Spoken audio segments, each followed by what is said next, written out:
Hello friends, welcome to கவி கஞ்சி. இன்றைக்கி நம்ம வீடியோவில் ரெஸ்டாரண்ட் டேஸ்ட்டில் இருக்கக்கூடிய எக் ஃப்ரைட் ரைஸ் எப்படி செய்கிறதுன்னு தான் பார்க்க போகிறோம்.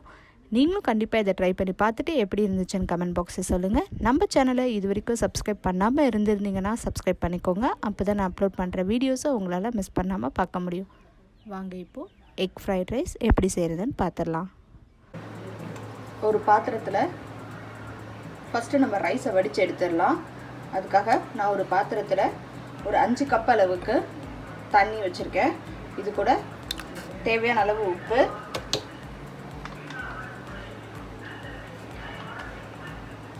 ஒரு ஸ்பூன் அளவுக்கு எண்ணெய்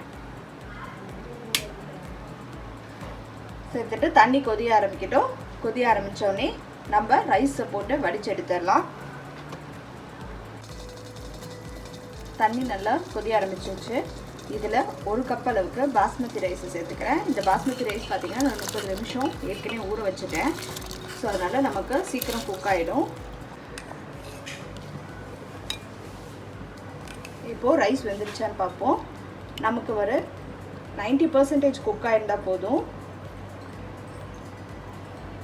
இன்னும் கொஞ்ச நேரம் இருக்கட்டும்.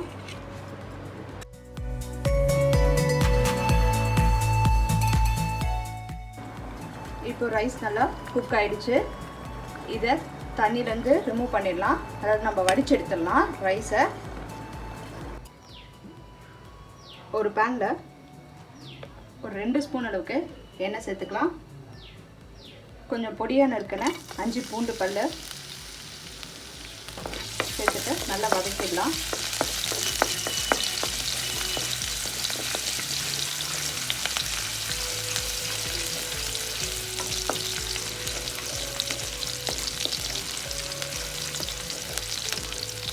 இந்த பூண்டோட ஃப்ளேவர் வந்து இந்த எண்ணெயில் நல்லா இறங்கணும். அந்தளவுக்கு நல்லா வதக்கி விட்டுக்கோங்க. அப்போ தான் வந்து நமக்கு ஃப்ரைட் ரைஸ் ரொம்ப நல்லா டேஸ்ட்டாக இருக்கும்.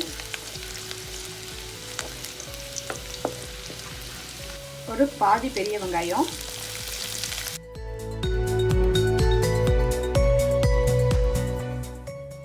வெங்காயம் நல்லா டிரான்ஸ்பரண்ட் ஆகிற வரைக்கும் வதக்கிக்கோங்க. குடமிளகா, கேரட், முட்டைகோஸ் எல்லாத்தையும் நல்லா வதக்கிக்கலாம். ஃபுல்லாக குக் ஆகணும்னு அவசியம் இல்லை. நல்லா ஹை ஃப்ளேம்லேயே வச்சு சாஸ் பண்ணிக்கோங்க.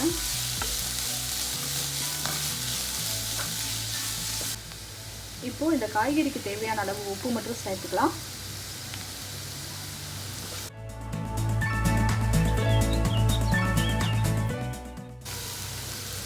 இதில் ஒரு 3 முட்டை ஆட் பண்ணிக்கோங்க.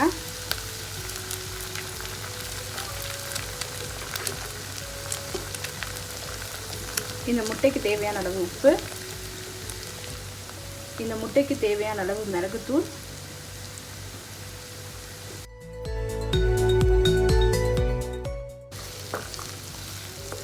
லைட்டாக முட்டையை இது பண்ணுங்கள், ஸ்க்ரம்பிள் பண்ணிவிடுங்க. இப்போது 1/2 ஸ்பூன் அளவுக்கு சோயா சாஸ் ஆட் பண்ணிக்கலாம். ஒரு 1/2 ஸ்பூன் அளவுக்கு வினிகர் ஆட் பண்ணிவிட்டு மிக்ஸ் பண்ணி விட்டுக்கோங்க. நீங்கள் டொமேட்டோ கெச்சப் இல்லை டொமேட்டோ சாஸ் அந்த மாதிரி கூட ஆட் பண்ணிக்கலாம். நான் இன்றைக்கி சோயா சாஸ் மட்டும்தான் சேர்த்து செய்கிறேன். இப்போ இந்த எக்கு கூட நம்ம வடித்து வச்சிருந்த ரைஸ் ஆட் பண்ணிடலாம்.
வாட்சிங் திஸ் வீடியோ. உங்களுக்கு இந்த வீடியோ பிடிச்சிருந்துச்சுன்னா லைக் பண்ணுங்கள், ஷேர் பண்ணுங்கள், கமெண்ட் பண்ணுங்கள். மறக்காமல் எங்கள் சேனலை சப்ஸ்கிரைப் பண்ணுங்கள். பக்கத்தில் இருக்கிற பெல் ஐக்கானையும் ப்ரெஸ் பண்ணுங்கள்.